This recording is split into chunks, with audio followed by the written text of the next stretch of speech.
구독자 2,000명이 되었습니다. 감사합니다. 구독과 좋아요는 영상 제작에 힘이 됩니다. 패트리시오 핏불. 벨라토르에서만 패더급에서 2차례 챔피언에 올랐고 라이트급 타이틀도 따낸 두 체급 챔피언입니다. 이런 핏불이 UFC 314에서 드디어 옥타곤 데뷔전을 치릅니다. 상대는 패더급 랭킹 5위 야이르 로드리게스. 첫 경기부터 상위 랭커와 맞붙는 걸 보면 핏불의 커리어를 UFC가 어느 정도 인정한 것으로 보입니다. 핏불은 야이르는 키가 크고 왼손잡이인 타격가이며 비슷한 스타일의 상대를 여러 번 상대해 본 적 있다고 말했습니다. 사이드킥이나 스피닝킥을 쓰는 선수들과 싸웠던 경험이 있지만 야이르는 그보다 더 강하고 폭발적인 스타일이라고 평가했습니다. 이번 경기에선 거리 싸움에서 압박을 걸고 자신의 방식대로 경기를 끝내겠다는 의지도 밝혔습니다. 그런데 인터뷰 중 눈길을 끄는 흥미로운 이야기 하나가 있었습니다. 핏불은 최근 패디 핀블렛에게 마이클 챈들러를 어떻게 상대하면 좋을지 조언을 해줬다고 말했습니다. 핏불은 과거 챈들러와 한 차례 맞붙은 적이 있습니다. 하지만 당시 경기는 1라운드 1분 만에 끝났기 때문에 직접적인 실전 경험보다는 챈들러의 스타일이나 패턴에 대한 분석을 기반으로 간단한 조언을 해줬을 가능성이 높습니다. 이런 뒷이야기는 패디 핀블렛의 준비 과정에 흥미로운 포인트를 더해주고 있습니다. 그리고 이 경기와 관련해 마이클 챈들러 역시 최근 인터뷰에서 자신의 경기 전망과 전략에 대해 직접 입장을 밝혔습니다. UFC 2주 남았는데 몸 상태 어때? 라는 질문에는 이렇게 답했습니다. 완전 좋아. 훈련 거의 끝났고 지금은 마무리 단계야. 이번 주가 가장 강도 높았고 다음 주는 디테일 정리하는 시간이지. 이제 곧 파이트 위크야. 가자. 라고 말했습니다. 이번 준비 과정에서 몇 주 전엔 몰랐던 새로운 건 뭐야? 라는 질문에는 이렇게 답했습니다. 크게 달라진 건 없어.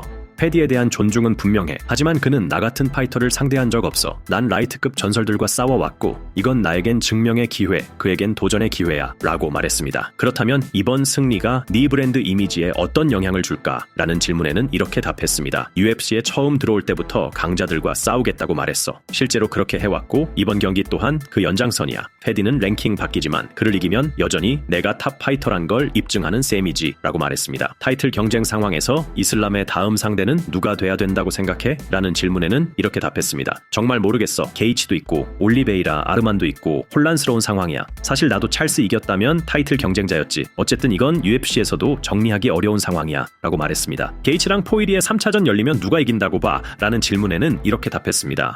게이치가 이길 것 같아. 포이리에는 은퇴 수순 같고 게이치는 아직 배고파 보여. 하지만 포이리에가 마지막 경기라면 오히려 더 강할 수도 있어 라고 말했습니다. 일리아 토푸리아가 라이트급에서 첫 경기 가진다면 누구랑 붙어야 한다고 생각해? 라는 질문에는 이렇게 답했습니다. 아르만이나 감롯도 있고 스트라이커인 게이치나 올리베이라도 있어. 혹은 그냥 바로 이슬람이랑 붙게 할 수도 있고 확실한 건 실력도 있지만 일리아는 자신감을 갖고 있어 라고 말했습니다. 코너 맥그리거가 은퇴 암시했는데 넌 아직 그와 싸우고 싶어? 라는 질문에는 이렇게 답했습니다. 코너가 남긴 계약도 있고 그가 복귀한다면 코너의 상대는 나야. 처음으로 경기를 취소했던 것도 나와의 경기였어. 그가 다시 싸우고 싶다면 그 상대는 반드시 내가 돼야 해 라고 말했습니다. 자신의 마이크 퍼포먼스를 1에서 10점 중 몇 점이라고 생각하냐는 질문에는 이렇게 답했습니다. 꽤 높은 점수라고 생각해. 나는 말할 때 하고 싶은 말 미리 생각해놓고 상대 쓰러뜨리면 뭐라고 할지도 다 준비해놨어 라고 말했습니다. 패디를 KO 시킨다면 이후 장면을 어떻게 그리고 있어? 라는 질문에는 이렇게 답했습니다.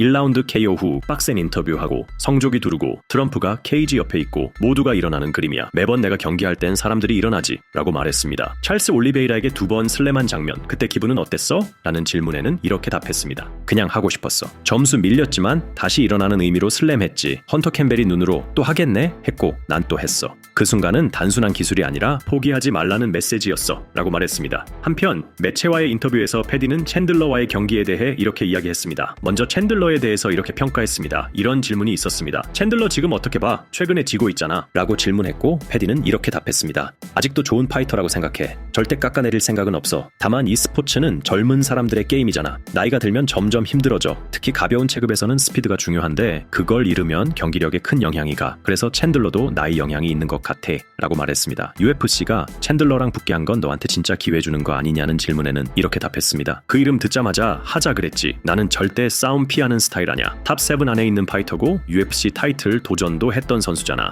벨라토르 챔피언 출신에 UFC에선 토니 퍼거슨 포함 전부 상위 랭커랑만 싸웠잖아. 그래서 절대 이 싸움을 거절할 이유가 없었고 마이애미에서 하게 돼서 더 좋지 라고 전했습니다. 이어서 ESPN과의 인터뷰에서 패디와 챈들러는 함께 라이브 프리뷰를 진행했는데 주요 내용은 다음과 같습니다. 패디, 런던에서 봤을 때 엄청 진지하게 준비하더라. 랭킹 높은 선수를 꺾는 게 동기부여겠지만 이번 경기에서 가장 큰 동기는 뭐야? 라고 질문했고, 이에 대해 패디 핀블렛은 당연히 마이클 꺾고 랭킹 7위 자리 가져가는 게 목표야. 더는 유망주라고 불리고 싶지 않아. 이제는 타이틀 도전권 있는 컨텐더라고 불리고 싶거든. 근데 진짜 동기부여는 내 애기들이지. 애들 밥벌이 해야 하니까 지면 돈도 적게 들어오잖아. 그래서 진다는 선택지는 없어. 무조건 이기러 가는 거야. 라고 말했습니다. 둘 다 증명해야 할 게 있는 경기인데 계속 따라붙는 회의론자들에 대해 어떻게 생각해? 특히 패디, 너한텐 왜 그런 시선이 남아있다고 봐? 라고 물었고, 이에 대해 패디는 아직도 내가 16살처럼 생겨서 그런 것 같아. 머리 스타일 보면 다들 얘가 싸움꾼이야. 이런 반응이지. 근데 옥타곤 들어오면 달라. 내 힘, 내 기술 느껴보면 다들 현실 직시하게 돼. 라고 말했습니다.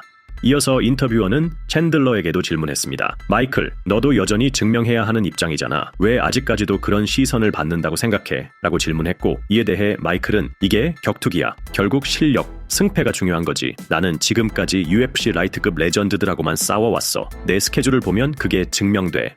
근데 그렇다고 패디를 쉽게 보진 않아. 상대가 약했던 게 곧 약한 선수란 뜻은 아니니까 나는 패디를 지금 내가 마주칠 수 있는 가장 위험한 상대로 보고 있어. 스스로 16살처럼 생겼다 해도 실력은 진짜니까 라고 전했습니다. 이어서 항상 흥미로운 경기 보여주는데 이기겠다는 마음과 흥행을 위한 쇼맨십 사이에서 균형은 어떻게 잡고 있어? 라고 물었고, 이에 대해 마이클은 균형이란 게 없어. 14살 때부터 이 길만 걸어왔거든. 절대 브레이크 안 밟고 늘 전속력으로 뛰었어. 때론 이기고 때론 졌지만 다시 일어나서 여기까지 왔지. 이제는 코메인 이벤트고 마이애미에서 빅쇼야. 난 이번에도 무조건 내 존재를 보여줄 거야. 패디도 초반 교환에서 바로 알게 될 거야. 이전 상대들과는 완전히 다르다는 걸 이라고 전했습니다. 이어서 패디 핀블렛에게 물을게. 마이클은 엄청난 커리어를 가진 선수잖아. 그 직선적인 스타일이 너한텐 어떤 점에서 유리하다고 봐? 라고 물었고, 이에 대해 패디는 다 유리하지 솔직히. 그동안 마이클이랑 싸운 애들 보면 다 그냥 맞짱만 떴어. 근데 나는 다르게 할 거야. 어디서 싸우든 내가 이길 자신 있어. 딱 하나, 운 나쁘게 미친 펀치 한 방 맞으면 모르겠지만 스카우서들은 안 쓰러져. 그럴 일은 없어. 라고 했습니다. 참고로 스카우서는 리버풀 출신 사람을 뜻하는 표현입니다. 리버풀은 영국 북서부의 항구 도시로 비틀즈의 고향이자 축구 열기로도 유명한 곳입니다. 노동자 계층이 많은 도시답게 사람들은 정이 많고 끈끈한 분위기를 가지고 있죠. 그래서 스카우서들은 보통 유쾌하고 자신감 넘치며 출신지에 대한 자부심이 매우 강한 편입니다. 패디 핀블렛도 전형적인 스카우서 파이터로 말투와 태도에서 그런 특징이 잘 드러납니다. 이어서 마이클, 넌 항상 강자랑만 싸워왔는데 이번엔 랭킹 12위랑 싸우잖아. 이 경기를 수락한 진짜 이유가 뭔데? 라고 질문했고, 이에 대해 마이클은 이게 파이터의 생애 주기야. 계속해서 강자와 싸우다 보면 언젠가는 아래 랭킹 선수에게 기회를 줄 때도 있어야지. 패디가 진짜인지 아닌지 보여줄 차례라고 생각해. 난 이번에도 내가 누군지 증명할 거야. 최고의 라이트급 중 하나라는 걸. 그리고 패디 말로는 스카우서는 안 쓰러진다는데 아직 나한텐 안 맞아봤지. 그걸 시험해볼 시간이야. 라고 전했습니다. 이어진 질문으로 패디에게 물었습니다. 이번 경기가 마이애미 대회 코메인 이벤트잖아. 넌 지금 이 순간을 어떻게 느끼고 있어? 라고 물었고, 이에 대해 패디는 이게 바로 기다리던 순간이야. 어젯밤 도착했는데 거리 다니는데 사람들이 막 사진 요청하고 인사도 해줘. 마이클이 마이애미에 산다던데 내가 진짜 이 무대의 주인공이지. 노래 나오고 등장하면 관중 전부 나한테 환호할 거야. 맨체스터에서도 그랬어. 사람들 다 졸고 있었는데 내 등장으로 다시 깨웠다니까. 이번에도 마찬가지야. 5라운드 전쟁이든 2, 3라운드 KO든 우리가 쇼를 훔칠 거야. 라고 말했습니다. 마지막 질문으로 그럼 각자 예측 한마디만 해줘. 마이클 먼저 라고 말했고, 이에 대해 마이클은 항상 해왔던 대로 할 거야. 한쪽 발은 가속 페달에 한쪽 발은 패디 목에 큰 펀치 날릴 거고 패디가 견디는지 보자. 내 상대 중 이런 놈 없었을걸. 근데 혹시 몰라. 진짜인지 확인해보는 거니까. 결국 토요일 밤엔 내 손이 올라갈 거야. 라고 말했습니다. 이어서 패디 넌 어떻게 예측해? 라고 물었고, 이에 대해 패디는 여러 번 말했는데 이번엔 2라운드 안에 끝낸다. 마이클이 돌진하면서 펀치 날리는 스타일이니까 카운터 한 방이면 끝날 수도 있고 서브 미션도 가능하지. 내가 질 시나리오는 없어. 내 주먹 크기 좀 봐봐. 내 손은 조류손 아니야 진짜. 그리고 마이클은 나랑 그래플링 싸움 안 할 거야. 바닥에 가면 본인이 위험하다는 거 알고 있을 테니까 결국 타격전이 될 텐데 그럼 더 재밌지 라고 말했습니다. 두 선수는 서로를 어느 정도 존중하면서도 강한 자신감을 보였습니다. 과연 누가 옥타곤을 지배할까요? 여러분의 의견을 댓글로 남겨주세요. 글로벌 MMA 피드를 지금 구독하고 가장 빠르게 만나보세요.